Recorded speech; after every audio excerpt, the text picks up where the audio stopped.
ധാരാളം ആളുകൾക്ക് ഭക്ഷണം കൊടുക്കണം. യാ റബ്ബ് ഇത്ആമു തുആം. നേരത്തെ പൊന്മോൾ ഉസ്താദിന്റെ പ്രസംഗത്തിൽ പറഞ്ഞല്ലോ, കുണ്ടൂർ ഉസ്താദിന്റെ ഏറ്റവും വലിയ ജോലി തന്നെ എന്താണ്? ഭക്ഷണം ഇങ്ങനെ കൊടുക്കുക. ഇപ്പോഴും ഇവിടെ നടക്കുന്നത് എന്താണ്? ഈ ഒരു 4 ദിവസം കൊണ്ട് ഇവിടെ ലക്ഷങ്ങൾ ഭക്ഷണം കഴിക്കുക, ലക്ഷക്കണക്കിന് ആളുകൾ ഭക്ഷണം കഴിക്കുക.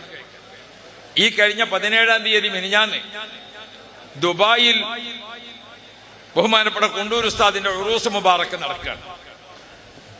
അവിടെ നമ്മുടെ മലയാളി സുഹൃത്തുക്കളായ മുഹിബ്ബീങ്ങൾ, നമ്മുടെ മർക്കസിന്റെ, മഅദിന്റെ, മജ്മഅന്റെ, സിറാജുൽ ഹുദയുടെ, ICF-ന്റെ ഒക്കെ പ്രവർത്തകരും നേതാക്കളും ഉണ്ട്.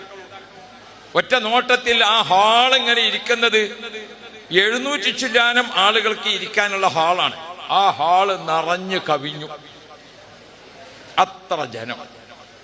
അവിടെ ചെന്ന് നോക്കുമ്പോൾ എനിക്ക് വല്ലാതെ ഇഷ്ടപ്പെട്ടു. കാരണം എന്തുകൊണ്ട്? കുണ്ടൂർ ഉസ്താദിന്റെ ഉറൂസ് തന്നെയാണ്. എന്താണ്? കേറി ചെല്ലുന്നിടത്ത് തന്നെ പഴത്തിന്റെ കൊലങ്ങനെ തൂക്കി വെച്ചു. പഴത്തിന്റെ കൊലങ്ങനെ. യാ റബ്ബ് യാ റബ്ബ്.